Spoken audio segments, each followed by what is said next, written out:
What up, world? Welcome to a new episode of the Brandon Janeau Show. As you know, I am Brandon Janeau, and like always on all podcast platforms everywhere, Brandon Janeau Show. Social media, Instagram, Threads, Brandon Janeau. Yes, no more Brandon Janeau Show on Instagram and Threads, but it's still Brandon Janeau. So you can see the new logo, and that's how you will know it's me. Um, so follow me on there, just like you should follow me on TikTok, Brandon Janeau Show. And of course, Facebook, The Brandon Janeau Show. I don't really post too much on Facebook, but I got a Facebook, The Brandon Janeau Show. TikTok, Brandon Janeau Show. That's where you catch all of the vids from this. Uh, TikToks are bitches sometimes. TikTok be some bitches. I'm not gonna lie. TikTok do some fuck shit. On their on their platform. I've had some videos lose sound for some fucking reason. I don't know why, but yeah. Brandon Janeau Show on TikTok. So go subscribe to all of those pages, follow all those pages. Just like you should do my YouTube channel, Brandon Janeau Show, man. Brandon Janeau Show on YouTube. Um, right there, right there. 200 episodes, 200 subscribers, I should say, 200 subscribers. Uh, right there to 200 subscribers, man. Shout out to everybody that has subscribed. Shout out to everybody that's been commenting. Shout out to everybody that's been, liking the vids and everything. Uh, Appreciate it, man. Some comments are a little over the top, but it is what it is. It's Tuesday, so you already know it's I Bleed Sports. Oh yeah, there's so much shit going on that is crazy. Hockey is starting tonight. Uh, you got hockey starting tonight. Utah Hockey Club. I do agree with my brother Juan. We talked about this earlier today.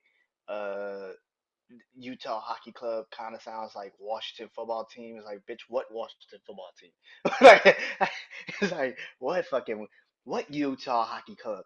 You might be the only one. I get that, but god damn, give us a name, man. The fuck is that? Utah Hockey Club, bitches. What? Yeah, no. You gotta give us something, man. Utah Mountain Snow, some shit like that. You some Utah downhill, some shit, snow hill, something. There's gotta be something. You can figure out something. Um, but on top of that, I mean, Utah really doesn't come up with good names. I mean, let's be real. I mean, Utah Jazz. You didn't even change that name. Jazz. Who the fuck plays jazz in Utah? Like, come on now. Like, oh my god, yeah. So hockey's back. Basketball is literally around the corner. Preseason is into full swing. I will be doing my NBA preseason season preview show. Um, Maybe next week. Maybe the week after next. Probably have to do it on another day. Probably do it next week. But I will be doing that uh sometime this week because NBA season starts October 23rd, if I'm not mistaken. So, or maybe that's just ESPN. I don't fucking know. But NBA is back. So I'll be talking about that. Hockey's back. Baseball is in full swing with the divisional rounds. The Mets and the Phillies are playing right now. You got the Padres and the Dodgers later on tonight. Yankees, Royals are tied up. So is the Tigers and the Guardians. All those series are tied up going into Game Three. Um, the Phillies and the Mets are in Game Three tonight, and of course the Padres and Dodgers play Game Three in San Diego tonight. So yeah, um, sports is exciting. Of course, the WNBA Game Five is tonight for the Connecticut Sun and the Minnesota Lynx. Congratulations to the New York Liberty for beating the Las Vegas Aces and in their chance to three-peat.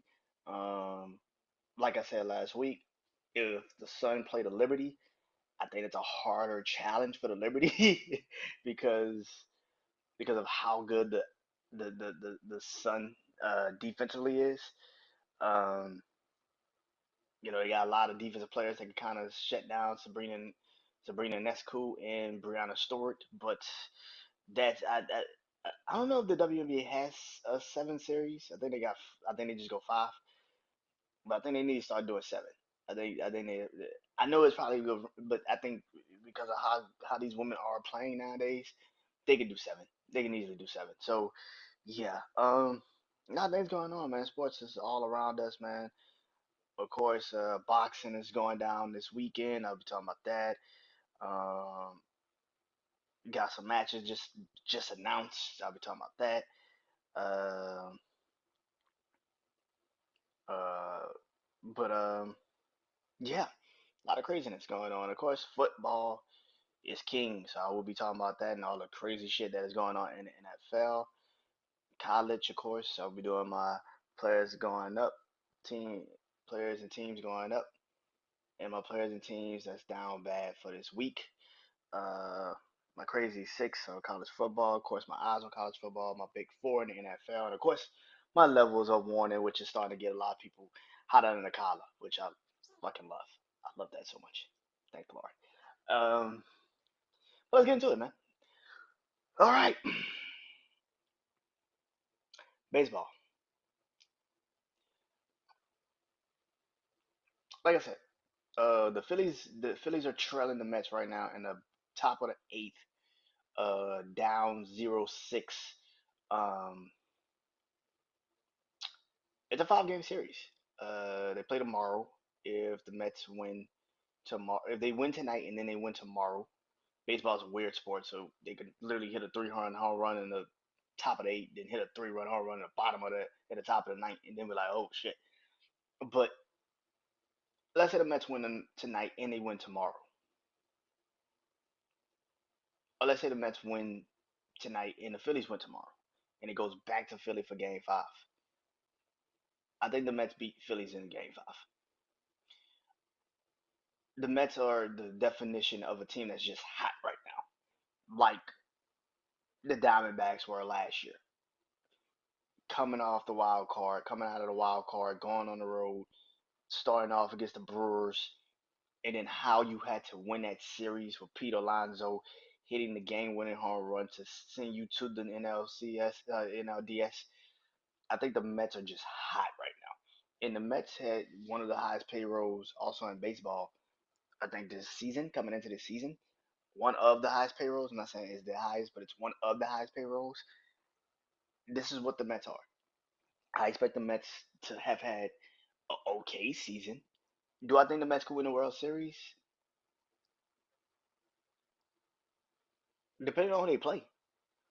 Depending on who they play, and I do believe that. I think this is going to be the most intriguing World Series since. And I know last year a lot of people checked out of it because it was the Rangers and the Diamondbacks. The Mets, who have such a devoted fan base in baseball, if they play against, let's say, the Royals, that's an interesting series. That's a series I actually would tune in for. Um, I don't know if the Mets can make it to the World Series. I do not know, but playing against the Phillies, who is a division rival, is the same thing I say about any team, especially like the Dodgers, who's also playing tonight against the Padres. It's the same thing I say about them, which is when you're playing against a team that's played you in division. Baseball plays what 162 games, so you're playing a team what 20, 30 times maybe in a season. You know, 3 game series. You meet them every so often throughout the season. Different lineup changes, different situations, different this, different that.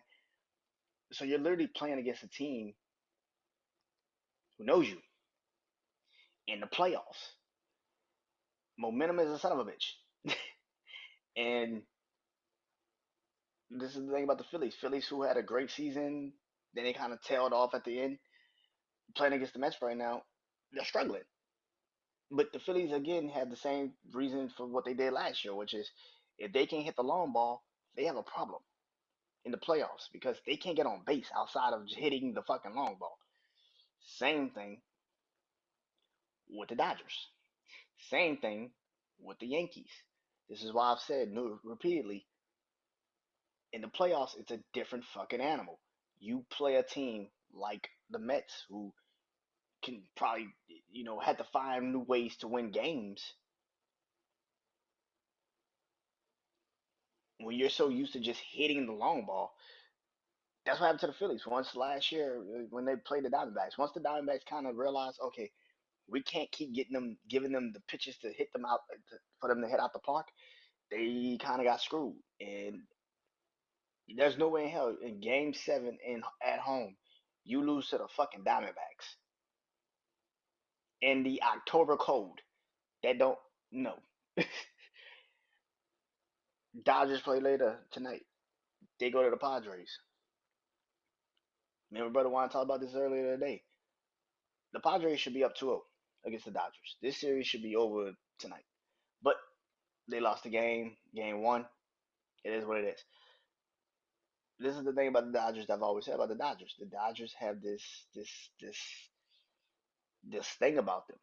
When they get in the playoffs, as big as their payroll is, when they get in the playoffs, they shit the bed. And no matter how many times you scream that they're great and they're gonna win the World Series, name me one time where you felt the Dodgers coming into the playoffs was the best team. Like they had the best situation for the playoffs. Dodgers don't have it. Same thing with the Yankees. Yankees lost last night to the Royals at home. Now you're going to Kansas City for 2 games. I don't know if you can win. I don't know if you can get it back to New York. Now can they? Maybe. But again, watching last night and watching game one of the Royals in the Yankees, I feel like the Roy I feel like the Royals, man, pissed away game one. Just like the Mets pissed away game one to the Phillies. Just like pissed away game two to the Phillies. Just like the Dodgers pissed away game one to the Dodgers. These teams are not winning these games. They're just Johnny on the spot. They're lucky to win these games, and that's the thing. My thing is this, man.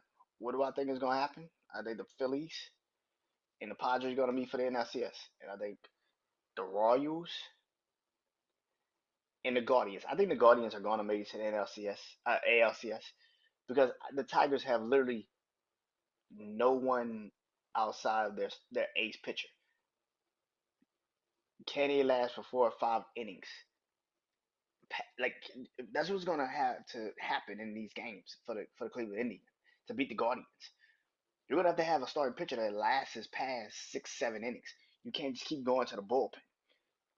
As deep as the bullpen is for the Tigers, you can't keep going to the bullpen, and that's where the problem lies. I think the Guardians would just out bullpen them and out pitch them, and that's what's gonna happen.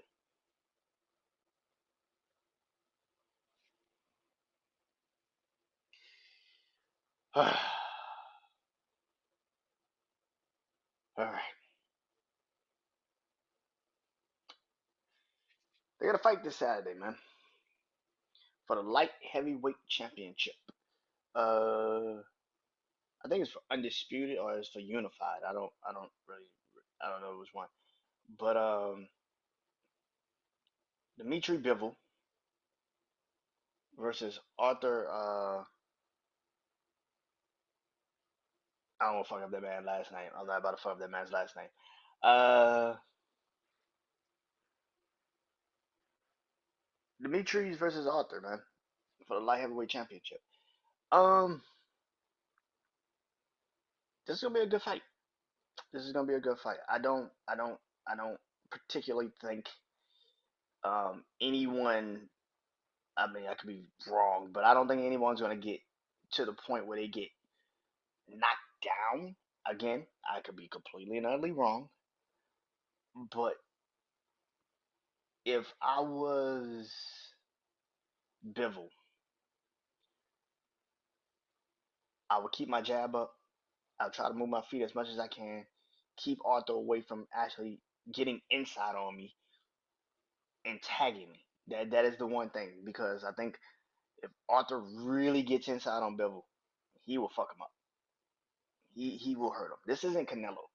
This isn't a smaller guy coming up trying to fight you at your weight. Arthur's a different type of caliber. Like he's a different type of caliber. So yeah, you can't go in there with with this idea that you could just beat him. Like that is the thing. I think that that's one thing you cannot have happen. You got to be very aware of that. You got to be very smart of that. That match is gonna be really interesting to see how that's gonna play out. Speaking of the light heavyweight division, David Benavidez is going to be fighting David Morales, David Morale, for the other light heavyweight championship that just got announced just a second ago, a couple minutes ago. So I started this. David's sticking to 175, man. Um, the one thing that you should never do is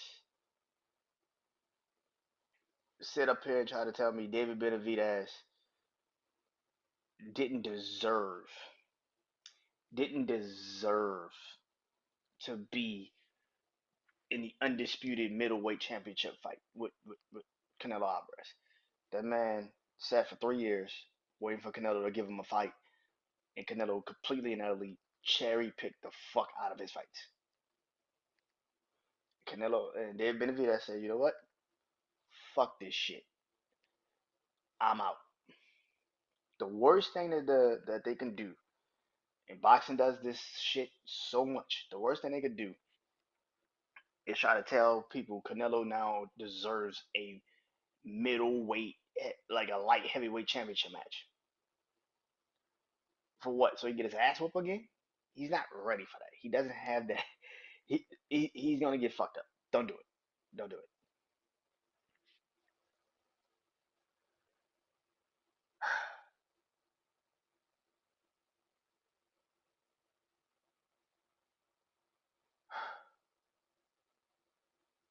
Again, boxing is exciting when it's actually something that you actually want to watch.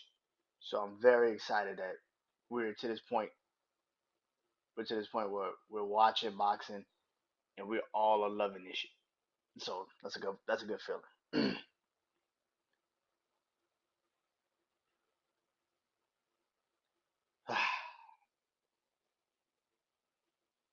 College, college football.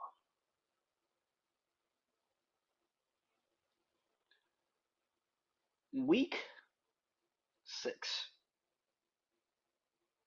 was fucking nuts for college football.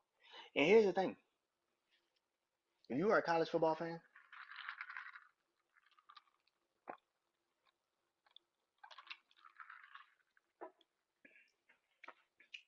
if you are a college football fan, you are about to get extremely, extremely excited because we're about to get more craziness these next couple weeks. You still got what? Texas and Georgia to play. We still haven't seen Oregon and Penn State, Ohio State and Penn State, Michigan and Ohio State. We haven't seen LSU and Alabama. We haven't seen half of the fucking games we thought we. Tennessee and Georgia, I think, plays this year too. We have not seen any of these games yet. We are just in week 7, and week 6 was that fucking nuts. That is crazy. Miami and Clemson, this shit is nuts.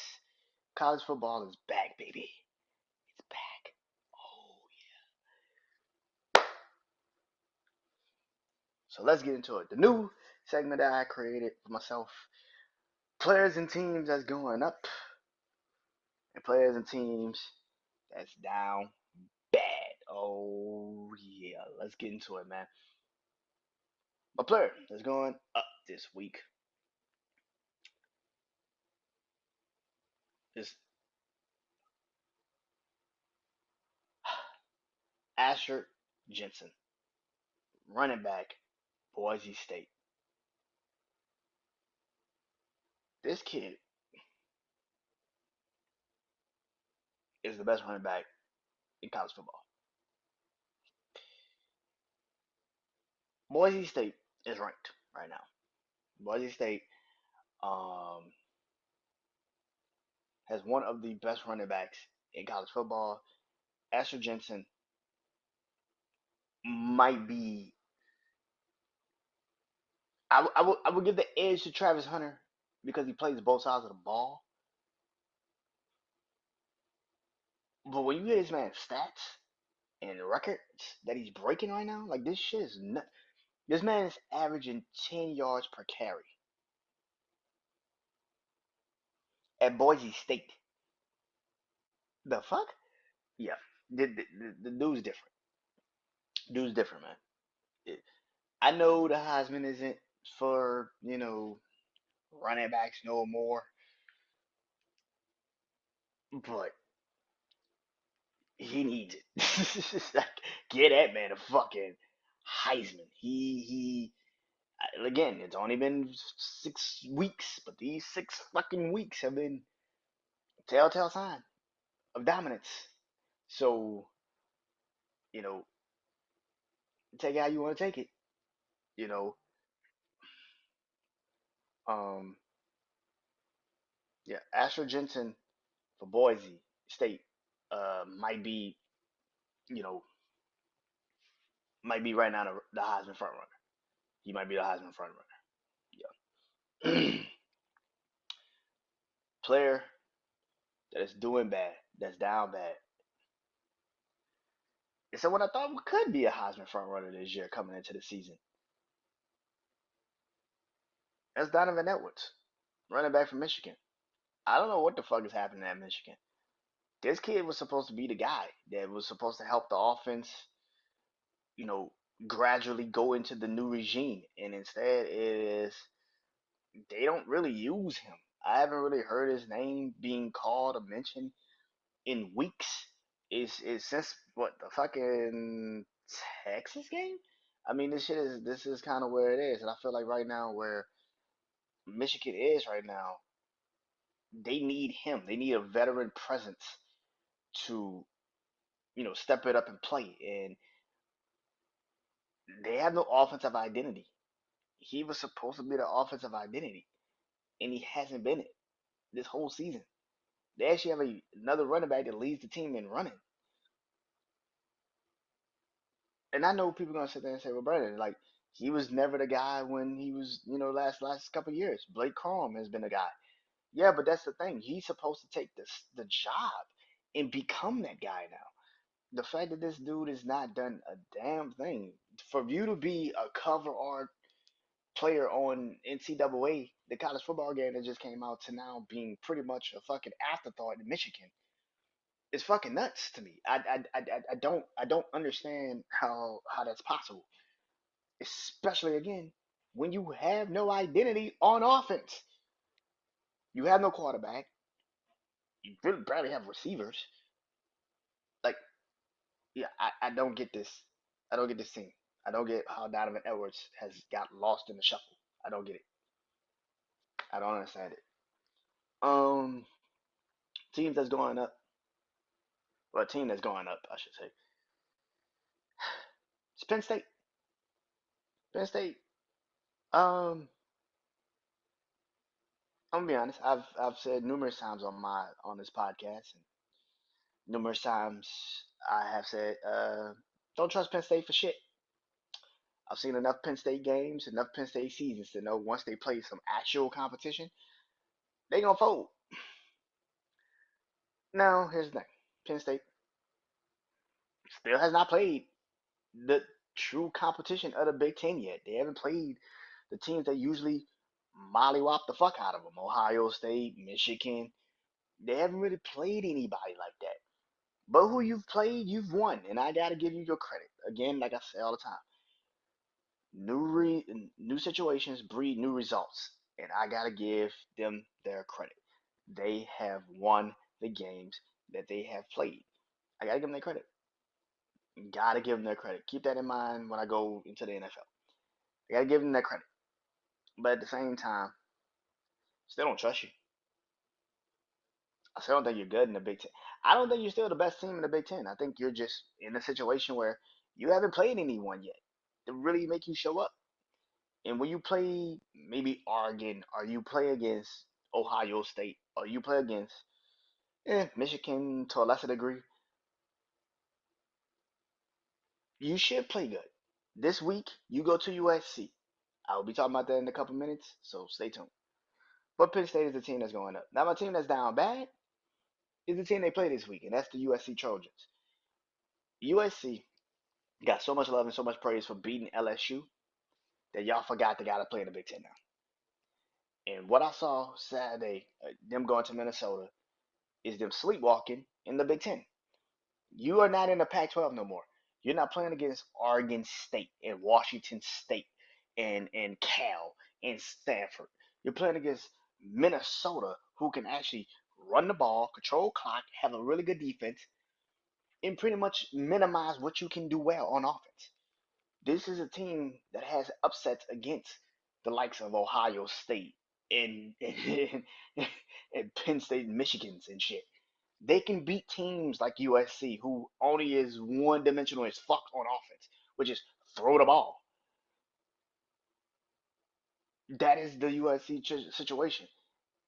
Lincoln Riley, again, like I said about Lincoln Riley for years, you have a really good offense. You're a really good offensive mind, like they say. You're a really good offensive mind. I don't believe that shit, but okay, that's what you got the media thinking. But when it comes to games like Saturday, when you play a team that can actually play and actually stonewall you and stop you, you play into their hands. No offensive mind should be that inept when you have the better talent. So USC, this is my team that's down bad. A crazy six.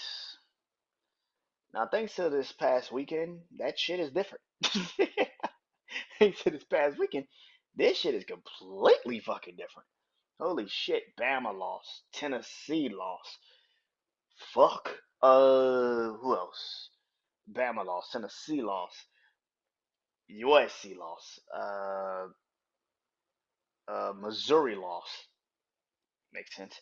Missouri lost. Um, lot of crazy shit. Michigan lost. It was just nuts. It was pandemonium throughout the whole fucking bracket, throughout the college football playoffs, whole situation. But either way it goes, we are now here. Crazy six started off as number one, and that's Texas. Texas is number one still. 5-0. They had a bye last week. This week they play against Oklahoma. That's a. I've always said that's an interesting fucking game for Oklahoma.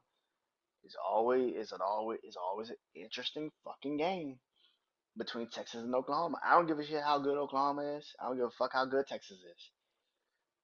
Throw all that shit out the window. Throw all that shit out the motherfucking window. I don't give a. I've seen Texas have terrible fucking seasons. Played Oklahoma, and Oklahoma was undefeated. They played Oklahoma, and Oklahoma beat Texas. I've seen Texas beat the shit out of Oklahoma. I've seen Oklahoma have terrible fucking seasons. Texas doing exactly what they're doing right now, having a great year, dominant, all that shit. Played Oklahoma and fucking lost on the last second kick. Throw all that shit out. It's like Alabama Auburn. It's like Alabama Auburn. It's like I don't even know who's the equivalent to LSU. I can't even give you that. Maybe Alabama. It's like LSU and Alabama. It's like Michigan and Ohio State. It's like what I'm saying. Like it's one of them. It's like do not hit your backs to this shit because you can definitely lose. You can definitely lose. So yeah, I Texas is number one because they earned it. They have had a more impressive situation than a lot of teams this season. So I gotta give Texas their just due. But Saturday is gonna be an interesting, and like I say all the time, stay tuned because I'm about to talk about that for a second. So number two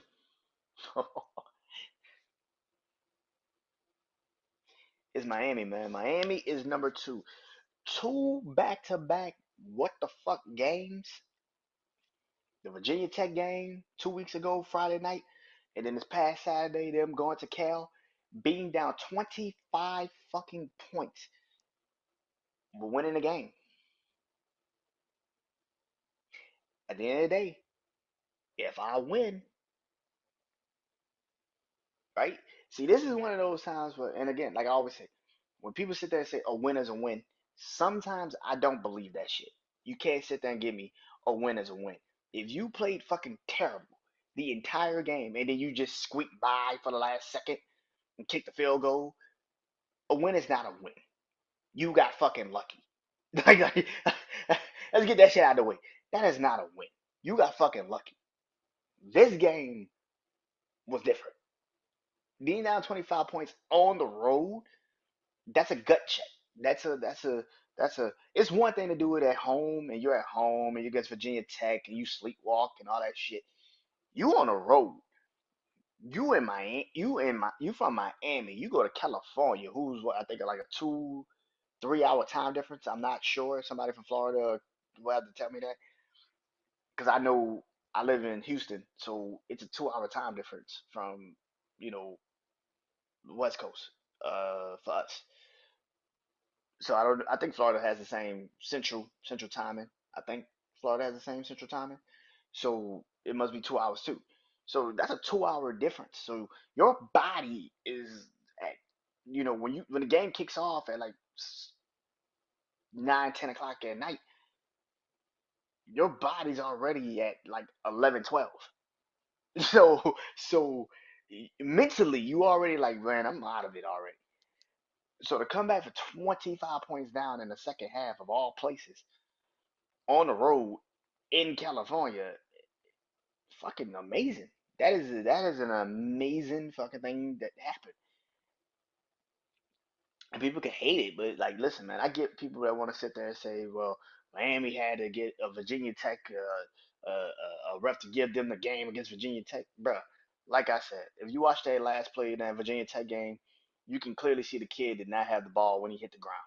He lost the handle of the ball before he even hit the ground. The fuck are you talking about? What's your excuse for the Cal game? What's your excuse? Cal had every reason to win that game. They're at home. They're up 25 fucking points. Miami's not playing great. And yet you let them come back and beat you at home. Down 25 points. What's the excuse? Miami 6 is the second team to me in college football. They're on a bye this week. I forget who they played the following week. I can't remember. But next week I'll figure it out. But Miami's 2. Number 3, it's the Ohio State Buckeyes. They're 5-0. They're going to Eugene, Oregon this week to play the Oregon Ducks. 2 versus 3 in the polls. Yeah, I did the air quotes. Listen, I don't know if Ohio State's good, and that's the end. Yeah. Oh, you're not about to say something extra? I don't know if Ohio State's good. You've played who you played, and you beat them. That's exactly how I look at Ohio State. You played who you played, and you beat them. That's kind of how I feel about Georgia. It's like, yeah, you won, but you're not good until you play a team that's actually going to challenge you. I don't think you're good. And I don't think Oregon's the team that's going to challenge Ohio State. I don't think Oregon has the horses this year to challenge Ohio State. Oregon, I'll talk about them in the next couple minutes, but Ohio State's 5-0. Congratulations. You probably are going to win Saturday. And people are going to call you the best team in football, college football, and you can do this. And I don't think Ohio State's the best team in college football. I think if they play Miami right now, Miami spanks that ass. I think if Texas plays Ohio State, belt to ass. I think if Alabama plays Ohio State, belt to ass. Like it's Georgia plays Ohio State, it's belt to ass. Like I don't think Ohio State is that good. And that's just me. Again, I'm not trying to offend the Ohio State Buckeye fan base. I know y'all are strong. You're 5-0, but again, who you've played, Give me one team you actually believe is actually good. This week will be the telltale sign of this. And even in that sense, I don't think Oregon's fucking good. So, congratulations. Number four, just like they are in the polls, is Penn State, 5-0. The same boat Ohio State's in is the same boat Penn State's in for me. I don't think you're good. I don't think you're fucking good. I think you have beaten the players you have beaten, the teams you have beaten. You're supposed to beat them, and that's good. I'm happy for you. But at the same time, you haven't played anyone. Now this weekend you go to USC, go to California, completely different type of situation, different energy. USC has the ability to possibly pull off an upset. I don't think they will, because I don't think USC is good. But again, until you play Oregon, you play Michigan, you play Ohio State, your record speaks for itself, but the games that you have actually physically played also speaks for itself. And to me, I don't think those games are actually the reason for why you're actually good. I think you've played the teams you played, but I also feel like Penn State is just one game away where you just sitting there and be like, that's Penn State.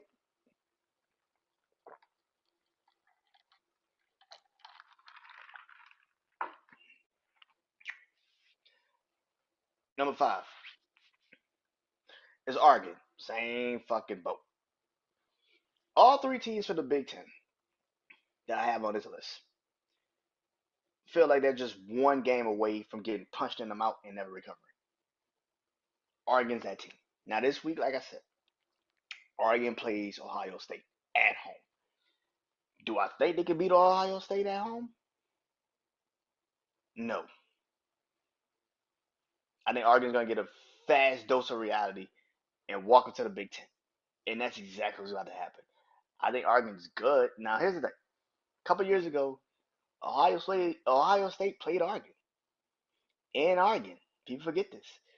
Oregon played Ohio State in Oregon a couple years ago, and Oregon beat Ohio State. That happened a couple years ago. I forgot what year it was. 2021, I think. 2022. They played like an Oregon beat Ohio State. And people were like, "What the fuck?" Everybody was like, "What the fuck? What just happened?" And you know what happened? Oregon played Washington and they lost. Oregon played Washington and they lost. This is why I have little contempt for this situation. I think Oregon playing Ohio State. Now, do I think Oregon could beat Ohio State? Not really. Would I be surprised if they beat Ohio State? Not really.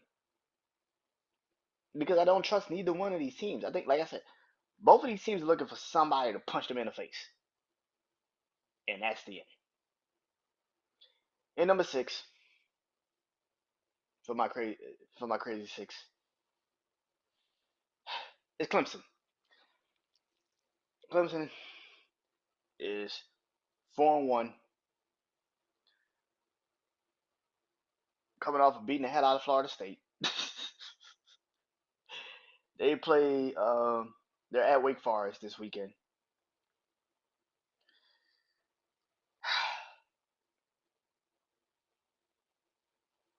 I believe this, and this is what I believe. Clemson's good. I don't think Clemson's great, but when you're in the conference that you're in, especially in the ACC, where you have what Miami, Cal has been pretty good this year. They just shit the bed against Miami, but Cal's been pretty good this year. Outside of that, you really don't have any pushback in the ACC. It's really between Miami and Clemson, and that's the two teams, Miami and Clemson.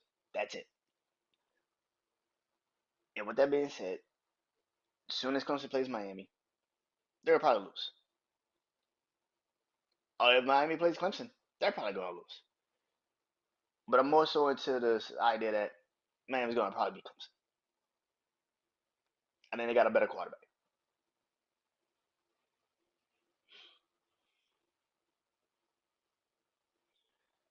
Eyes on college football, week 7. Y'all already know. I go skeptical game of the week, most interesting game of the week, upset game of the week, and of course, game of the week. Now, kind of wrote some of these, little whatever. So, um, bear with me. Bear with me. Um, my skeptical game of the week is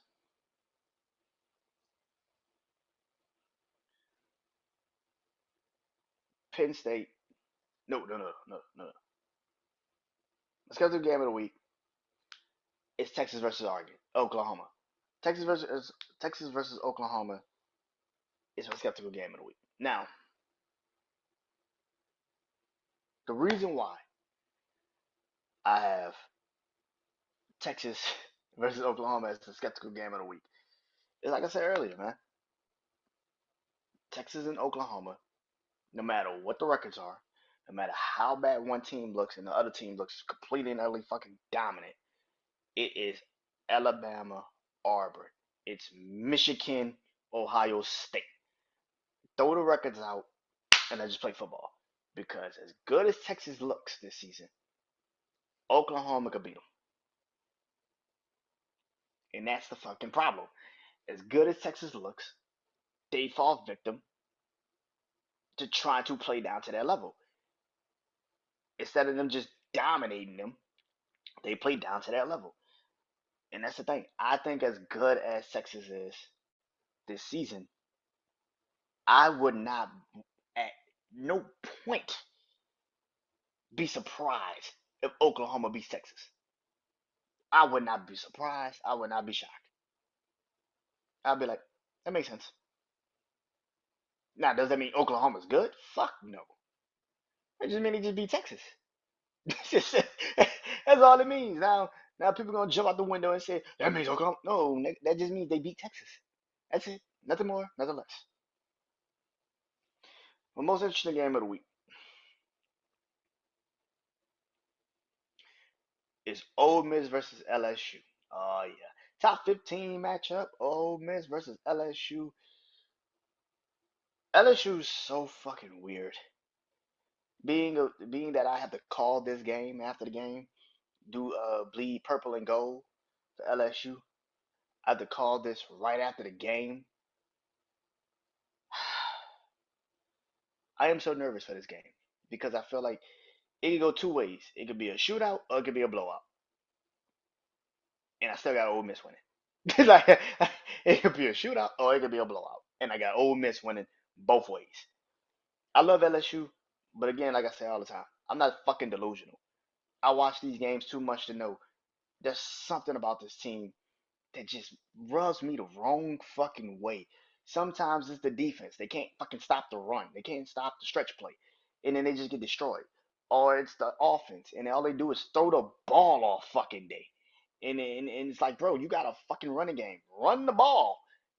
It's LSU. Now, here's the thing. I can't remember the last time Ole Miss beat us in that valley. It's been a minute. When we go to Ole Miss, they whoop our ass. But when they come to us, we find ways. We beat them. I don't know what it is. And that's what's gonna happen this weekend. I don't know what it is. Like I said, I got Ole Miss, but I could completely concede this be a shootout, and somehow, somewhere, LSU squeaks by and wins.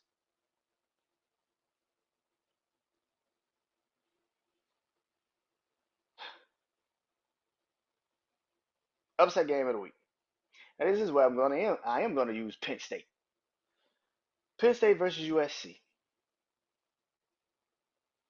I do not think USC is better than Penn State. But like I have said numerous, numerous, numerous, numerous times on this goddamn episode already. I don't think Penn State's that fucking good either. On the road in USC, that crowd is probably gonna be rocking. Will that hurt Penn State? I don't know if it does. But again, I would not be surprised if they lose. It's a game that's so weird that USC could literally give up 20 points in the first half and maybe shut them down in the second half, and then you'd be like, well, what the fuck was that? It's a weird game. USC played a home game just recently against Wisconsin and was getting their ass whooped for most of the game. And then they just popped up and won the game. It was just like it's new. It's new to the Big Ten. That you're going into a whole different regime. It's just a 3 hour time difference. I don't know how Penn State really does handle themselves in a 3 hour time difference. You know what I'm saying? So this is gonna be interesting. This is gonna be an interesting game. That's why I feel like it could be an upset. And of course, the game of the week is Ohio State versus Oregon. Again, I don't know who's gonna win this game. To be honest with you, I don't really give a fuck. Whoever wins this game, to a lot of people, they now have the inside track to be the, you know, champions of the, of the college football. They don't. You beat the team that was supposed to lose. Like I don't think any of those teams. I don't think any of those teams are good. Again, I think Ohio State and Oregon is a great game. It's gonna be an amazing game. But we shall see what happens.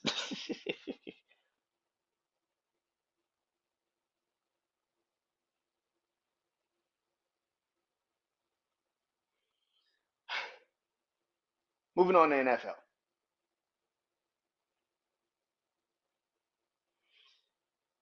So before I get into the big four of the NFL, and before I go to the levels of warning, I talked about this last week. I talked about this last week. I talked about the Jets. And I went on a whole rant about the Jets last week, and I'm not gonna do it again tonight because I don't got the time.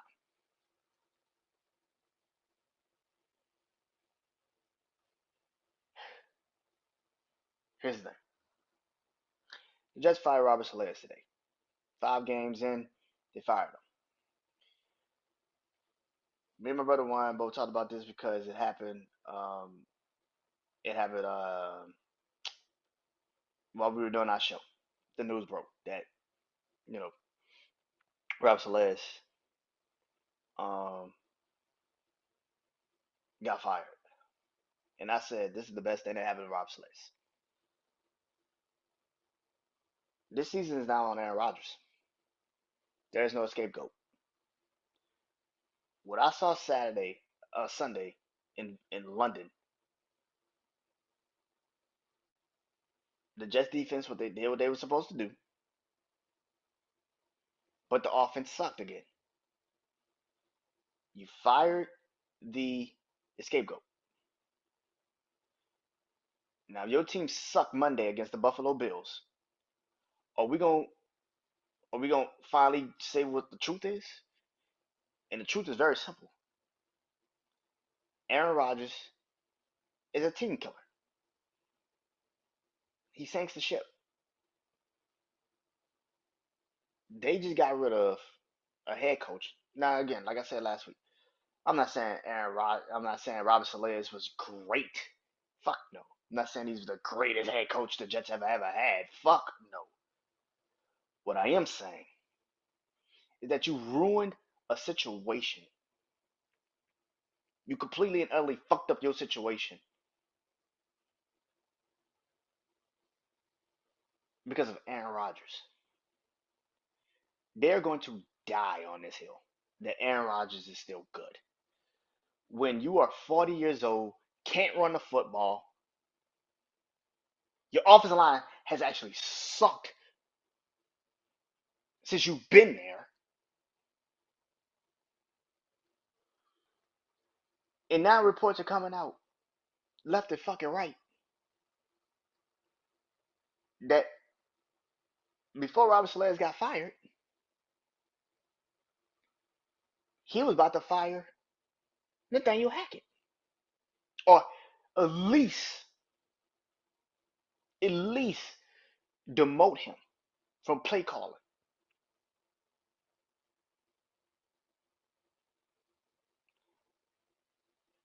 5 minutes after that, he got fired.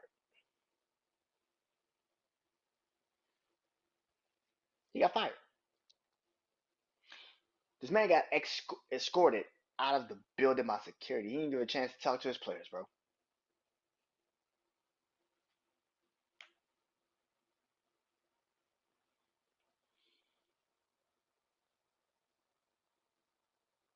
I said this last week,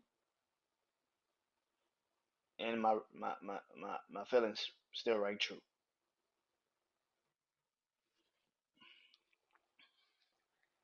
Aaron Rodgers is breath off.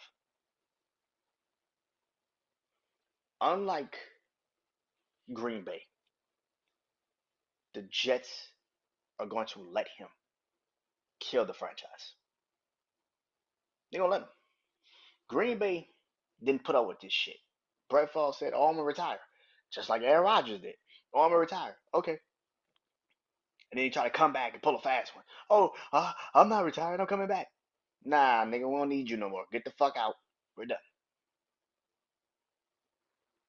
Same thing now with Aaron Rodgers. Aaron Rodgers went to the Jets. And like I said, I'm not sitting up here saying Robert Saleh is the Robert Saleh is a was the one of the problems.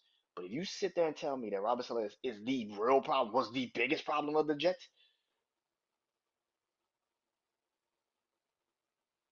you are fucking delusional and you don't know shit.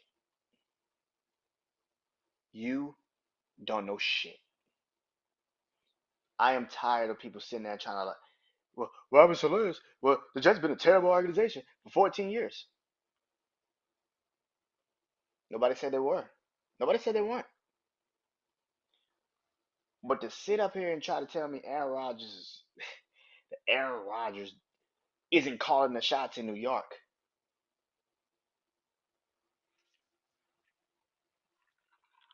Congratulations, Jets. You about to finish what, top five? I said this shit last week. About to finish what, top five now?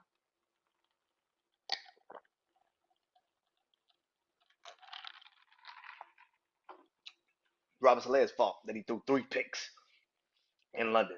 It's Robert Saleh's fault that they can't run the ball to save their fucking lives. It's all Robert Saleh's fault. But now he's gone. So Nathaniel Hackett and Aaron Rodgers, you better hope and pray the team don't quit on y'all ass. Because if the team quit on y'all, I wonder what you gonna say. Fucking ridiculous. Anyway, the big four of the NFL. 4 teams that I have chosen to pick for my four of this upcoming week, going into week 6. Crazy as hell that is week 6 in the NFL. That is nuts. Anyway, excuse me. Number one with a bullet is a team that the Jets lost to, and that is the Minnesota Vikings. 5-0. They're on a bye week this week. This was the game that I wanted to see the Vikings be in because I wanted to see if Sam Darnold is actually as good as everybody says he is. And Sam Darnold just didn't play as bad as Aaron Rodgers. That's literally what happened. He just didn't play as bad as Aaron Rodgers. That's literally what the fuck happened. He just did not play as bad as Aaron Rodgers. Congratulations. It's funny to me that people really think Minnesota's good. Minnesota's defense is fucking amazing. Brian Flores is the best defensive coordinator in the NFL. I'll say that shit again. Brian Flores is the best defensive coordinator in the NFL. The fact that that man will probably never get another head coaching job in his entire career is fucking beyond me. Because he hurt Tua Tagovailoa's fucking feelings and told his ass, "Hey, bro, you not ready. I didn't even want you here." Now everybody's like, "Oh, I can't believe he would say that to that kid." You acting like he's a fucking kid. Like this man's a grown ass man with $1 billion fucking with damn near what $100 million fucking franchise. He can't take criticism. The fuck? Are you serious? Fuck out of here, dog. Brian Flores defensively is calling the shots and he is calling them perfectly. So yeah, Vikings are one. Number two. Oh yeah. Number two is the Commanders. 4-1. They beat the hell out the Browns this past Sunday, and they play against the Ravens this upcoming Sunday. Boy, I swear to God, if they could flex this game for the Sunday night game, I'll be watching this game on Sunday Night Football with so much happiness. just so much happiness. I have said since the preseason that the Commanders were going to be in the playoffs. Defensively, they're getting better. That's good because they need to. Dan Queen, um,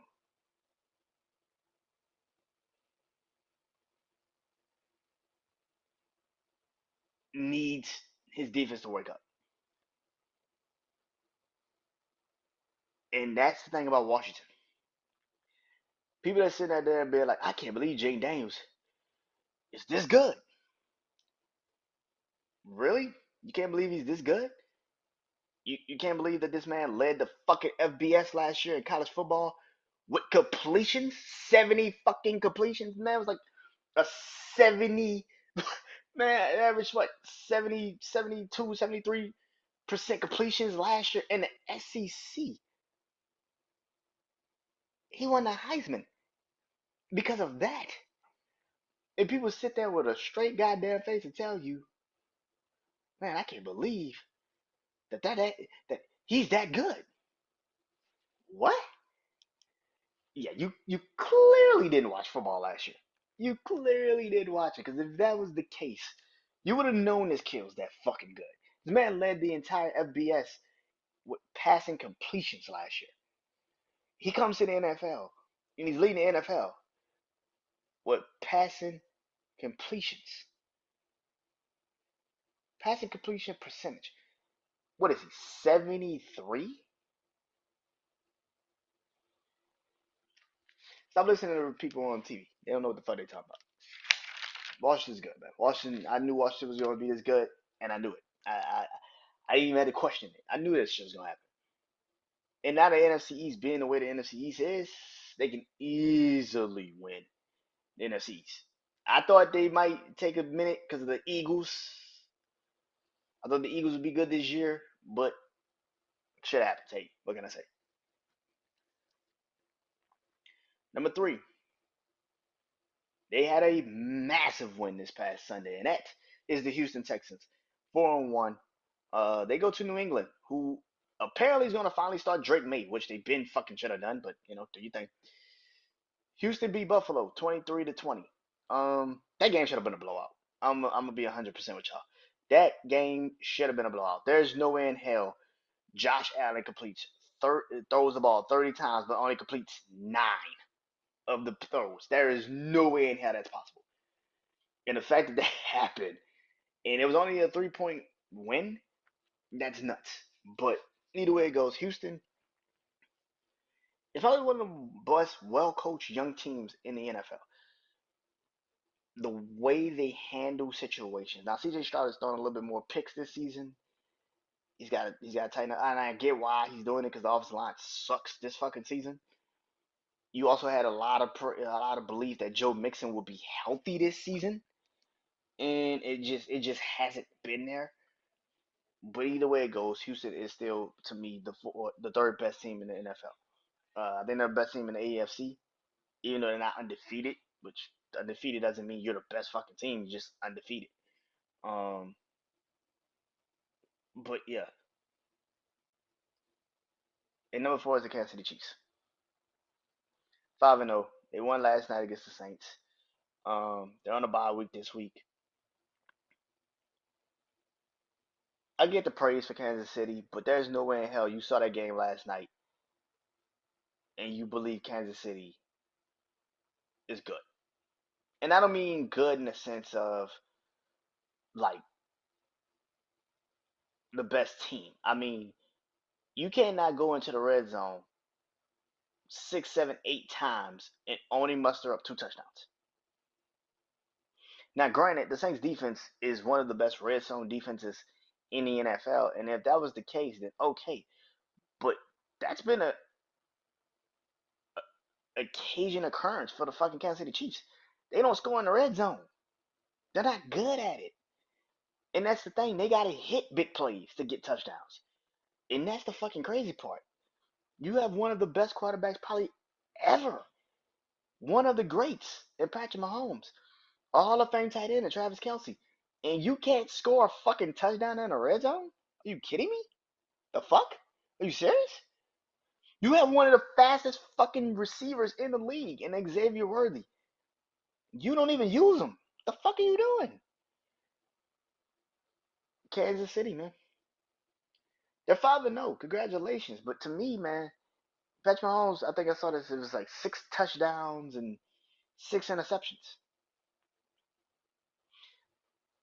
I have never seen Patrick Mahomes have games like this where he has more. He has a pick and not a touchdown. This shit is weird. They're winning, and again, like I say all the time, like I just said just a moment ago with college, just because you're winning games does not mean you're the best team. You are a lucky motherfucker. Kansas City right now is borderlining on good and luck, and sooner or later you gonna run into a team that ain't gotta worry about you being good or lucky. They're just better than you, and they gonna bust your ass, and you can't do shit about it. Kansas City could walk through the whole playoff, the whole season, and win every game possible. And then they play in the playoffs and play against the Baltimore Ravens or the Houston Texans, and they get their ass whooped. And then everybody's gonna be like, "Well, what happened?" Because they've been borderline on good and lucky for all fucking season. They have never been that good team.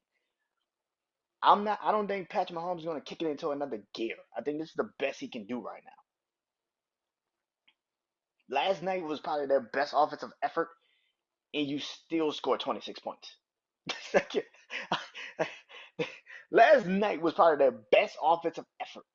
Juju Smith-Schuster had over 100 yards. Kareem Hunt had over 100 yards.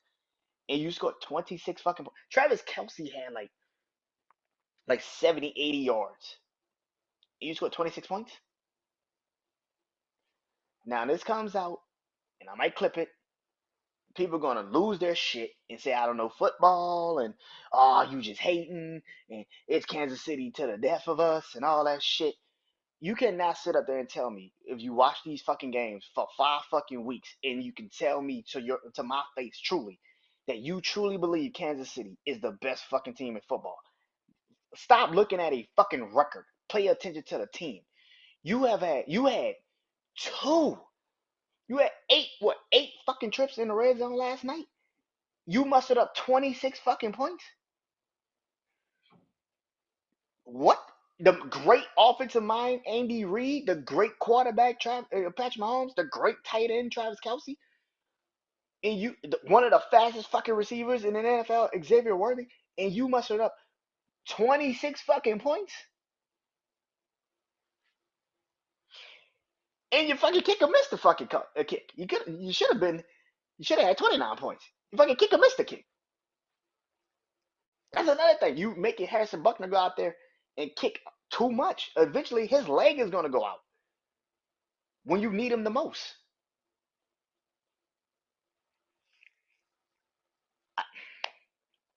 I'm not hating on Kansas City, and that's the problem with people. Because I'm criticizing them, you think I'm hating on them. I'm not hating on them. I'm criticizing them. That's the problem with the people today in this world. You can't handle motherfuckers telling you what you don't want to hear. Kansas City's 5-0. I do not feel like they're the best team in fucking football. They're 5-0. And I swear if they play against a team right now, if they play Cincinnati again, Cincinnati beats their ass. If they play Baltimore right now, Baltimore whoops their ass. If they play Houston right now, Houston beats their ass. That's not hating. That's telling you the truth. You just don't want to hear it. I can look at games and pay attention and see what the fuck is happening. I'm not here to win your fucking fandom. I'm here to tell you the truth. Because a lot of these motherfuckers in the media won't do it. They'll sit there and tell you, well, they winning games, and that's all that matters. No, the fuck it's not. No, the fuck it is not. Minnesota's winning games. Kansas City is squeaking the fuck by. I don't give a fuck how many trophies and titles you have won. You're gonna run into a team that's better than you. You can and you can sit there and lie and say Kansas City, you know, still could win those games. We shall see. Yesterday was, I think, the first time they scored, won the game so far this year by double digits. Yesterday was the first time they won a game by double digits. They beat the Chargers by 7. They beat the Cincinnati Bengals by what? By a point or 2 points. They beat Baltimore by what 3 points. They beat Atlanta by 5. Yesterday was the first time they won a game by double digits. It's week 5. That was the first time, and you barely won by fucking double digits.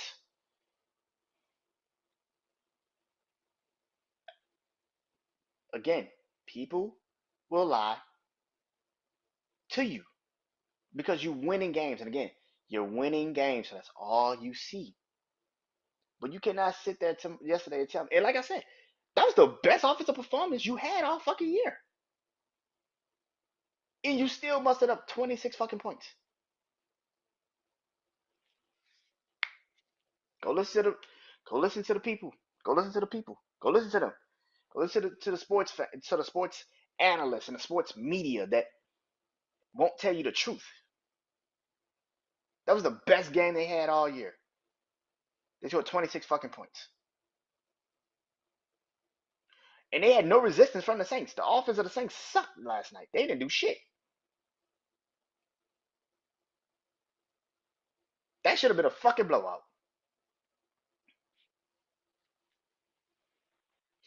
Kansas City's for it. Love's a warning. You already know. Yellow, orange, red. Yellow's caution. Orange is padding time. Red is DOA. Let's get into it, man. Yellow, caution. It's the Buffalo Bills. 3-2. Losing to Houston, like I said, on the last second field goal. But let me see. Last week I went on the Jets and I got on the Jets ass. Let me go ahead and get on Bills Mafia ass and Josh Allen and talk about his ass for a second.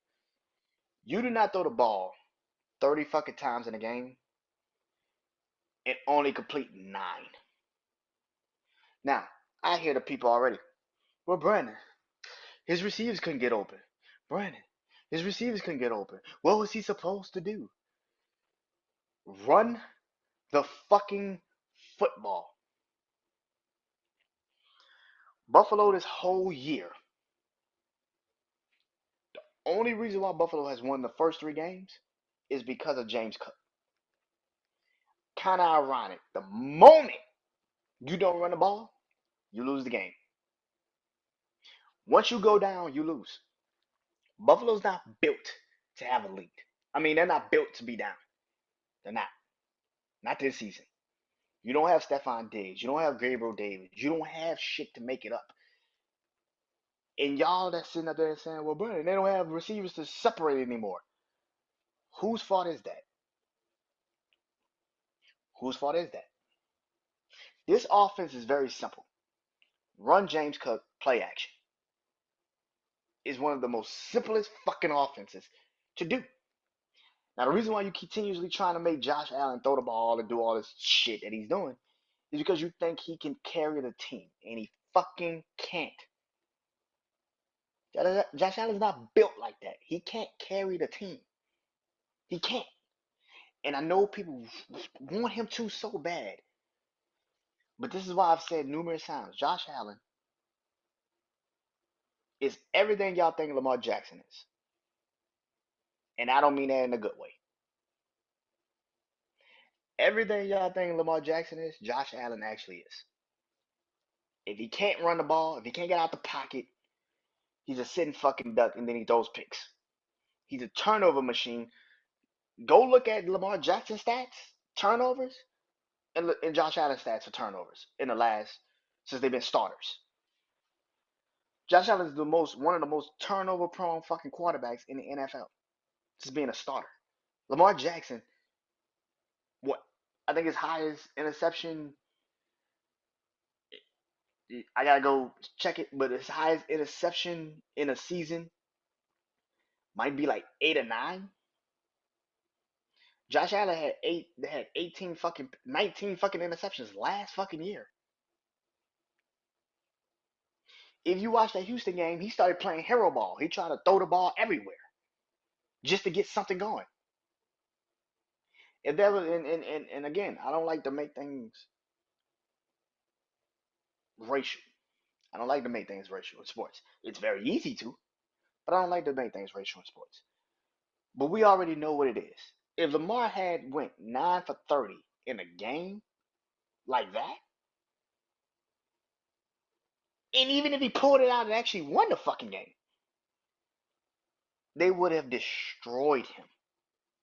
Now y'all want to sit up here and bitch him on the play. Sean McDermott comes out and says, "Hey man, that was on me. I should have done better at the end of the game." And now you scapegoat him. You give Josh Allen a scapegoat. No, for the entire game, you had 30 fucking passes. You completed 9 of them. At some point, you got to go to the offensive coordinator, Joe Brady, and say, "Hey, bro, we got to run. We got to run the ball. I can't do this." Clearly, you're seeing they can't. They're not letting me throw the ball down the field. They're not letting me. They're not separating. We got to get back to running the ball. Now, so some people are gonna sit there and say, "Well, Brandon, they were down in the game. What happened when they weren't down? When it was like a 3 point game? What happened then?"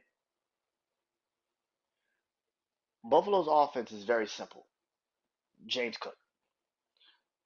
The moment you try to make Josh Allen play hero ball, you're going to fucking lose. Because, yeah, you're right. They don't have the receivers to separate. They don't have this. They don't have that. But also, the problem with that is that this is what y'all wanted Josh Allen to be. And now he's having games like this. And now I'm hearing people still trying to sit there and tell me that it's not his fault. Like, bullshit, it's not. I heard a fucking reporter in the game say, "Man, they should have, they should have, what they say? Man, Josh Allen, he's a running quarterback. He should get out the pocket." What? What did you just say? Buffalo, congratulations. You're gonna probably win Monday. You're gonna probably beat the Jets. But this is my thing about the fucking Buffalo Bills this season. This is why I've said for a while, and this is why I said for a long, long time. Buffalo is not the team that everybody thinks it is. You finally gave Josh Allen what he wanted. He wanted to be the man. Okay, now you're the man. You throw the ball 30 times in the game and you get 9 completions. I saw Lamar Jackson have no one and was unanimous MVP. He finally got some weapons last year and won another MVP.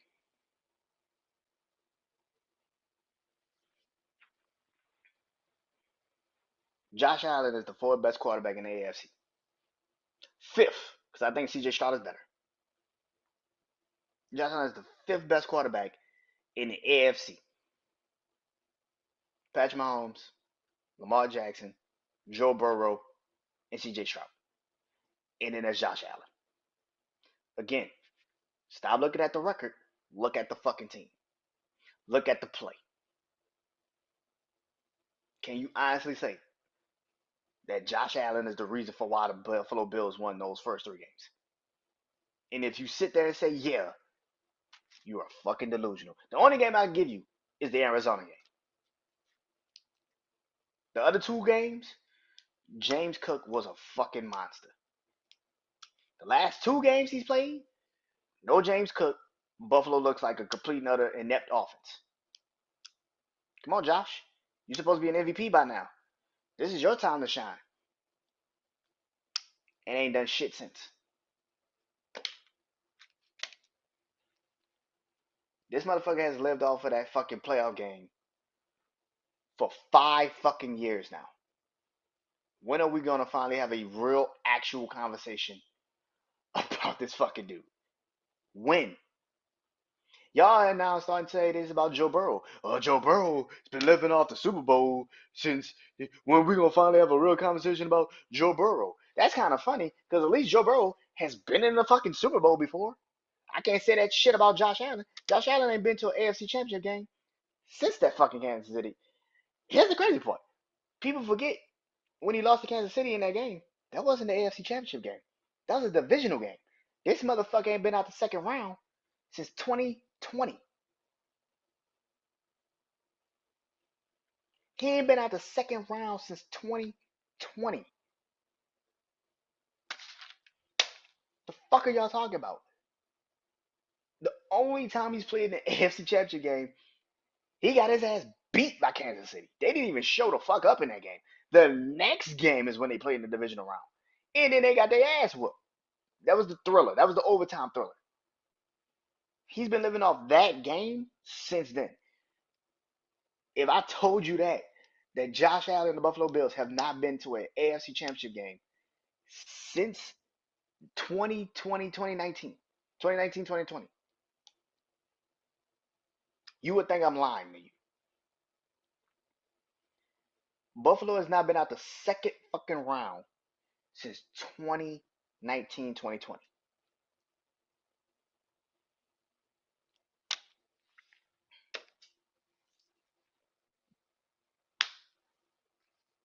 Josh Allen ain't that dude. Josh Allen ain't that dude. And it's okay to admit that.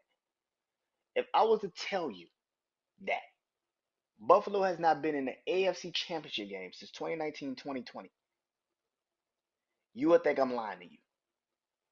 You would think I'm hating on you, hating on them. But it's the truth. When they lost to Kansas City, that was a divisional game. In the following week, you know what happened? Cincinnati came in and Joe Burrow beat Patrick Mahomes and went to the fucking Super Bowl that following year. That same year. That's that year.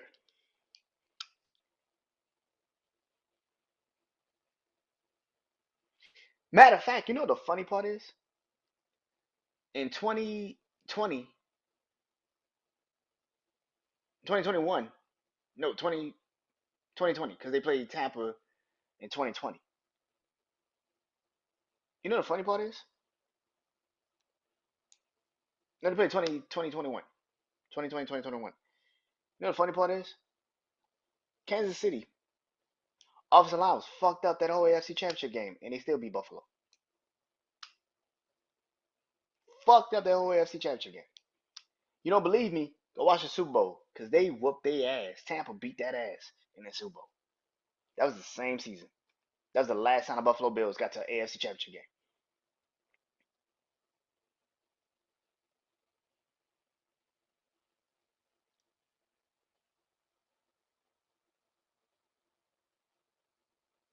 But again, you have the way people are. They'll sit there and lie to you. Buffalo ain't been to an AFC Championship game since 2020. 20 fucking 20, dude. But yet you let people tell you they've been there way more. No, they've only been to one AFC Championship game and a fucking loss. In a fucking loss. They played in the divisional round in the next in 2021. Played in the divisional round to Kansas City and got the and that was an overtime thriller. And he's been living off of that since then. Buffalo has not been that good. But again, people will lie to you. I get it. Totally understand it.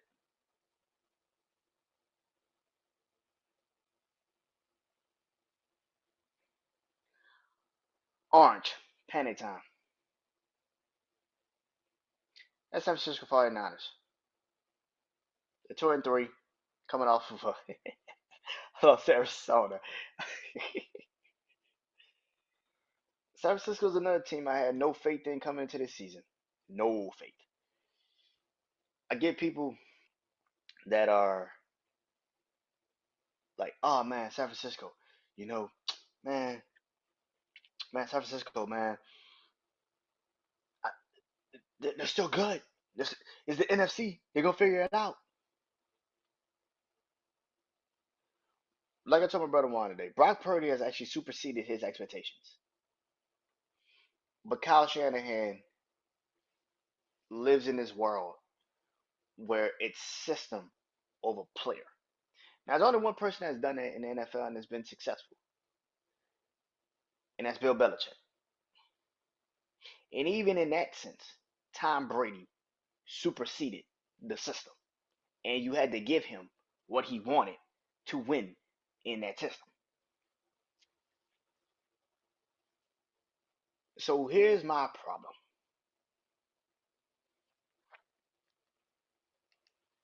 San Francisco. San Francisco, man. I wish, I truly, truly wish that people would stop telling me San Francisco is good. Oh, they're gonna turn it around. Or it's just a problem right now. No. San Francisco's offense is predicated on Christian McCaffrey. And Christian McCaffrey is gone, and now you gotta figure it out. That's the system. Christian McCaffrey, running the ball, play action, getting shit, moving, motion. Well, that one player that pretty much creates that energy for that isn't there anymore. Debo Samuel was always fucking injured. Always fucking injured. Brandon Ayuk finally had a good game last week. Finally. But he's been a non-fucking factor for most of the year. Your defense has one good player, and it's Fred Warner. Like I told my brother Juan today, Nick Bosa is a spurt. He comes in, he has his moment, and then he, for the next 2, 3 games, 2, 3 plays, you don't hit his motherfucker ever again. He ain't TJ Watt, he ain't Miles Garrett, he's not Max Crosby. He not Chris Jones. He don't wreck a game. He doesn't do that shit. He's not that guy. San Francisco is becoming everything that Dallas is, that the Jets are. A franchise that has the name and the marketing ability, but the window's closed. Window's fucking closed.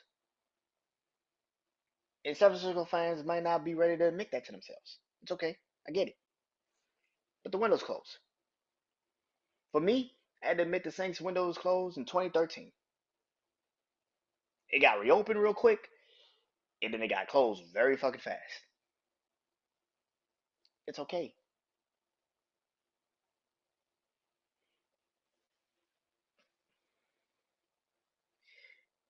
Red is DOA, and that to me is the Cincinnati Bengals. 1-4.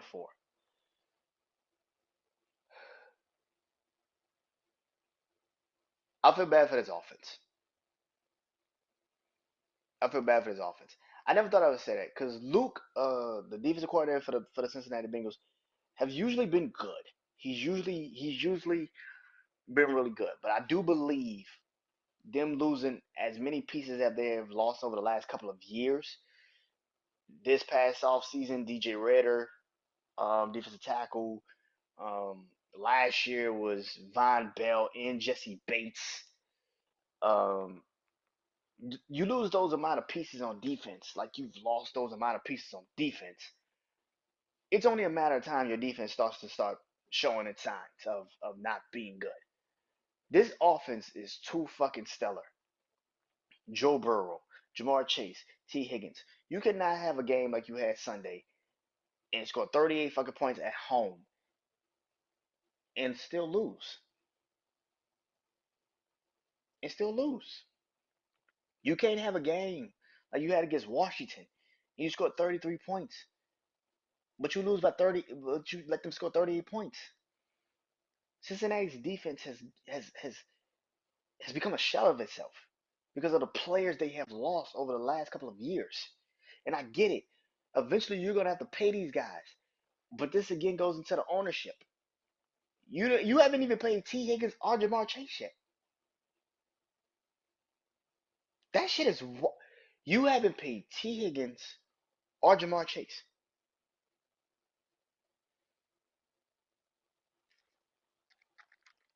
As quick as his owner built a Super Bowl contender, is as fast as he's blown that shit to smithereens. he, as fast as he's built a Super Bowl contender, is as fast as he blew this bitch to smithereens. Because the defense is a shell of itself, and as great as that offense is, they're gonna have to be in shootouts for the next 2, 3, 4, 5 games, and you might not be able to win because your defense can't hold no fucking body. Now, the saving grace this week, I could say, is the Giants. You play the Giants. But watching what the Giants just did to Seattle, if they get Malik Neighbors back and Devin Singletary back, they might can do something against your offense. I mean, against your defense. Now, clearly, Joe Burrow's a better fucking quarterback than fucking, Daniel fucking Jones, clearly. And Jamar Chase and T. Higgins is a way more impactful receiving core than the Giants have. But I'm not going to sit up here and lie and pretend like the Giants can't beat the Bengals this year week because they can fucking do it. Do I expect it? No. Would I be surprised? Fuck no.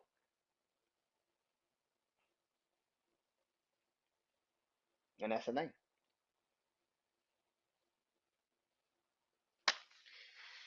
Anyway, this is I Believe Sports this week. Next week, I'll be talking about the fight that has happened on Saturday. More college football, more NFL. I'll be doing next week my NBA preview show finally. The WNBA finals should be kicking off, and we should probably be getting into the MLB. We should be getting either close to the World Series or probably just into the mix of the NLCS. So, NLCS and ALCS. So, until next time, man, I am Brandon Janeau. Peace.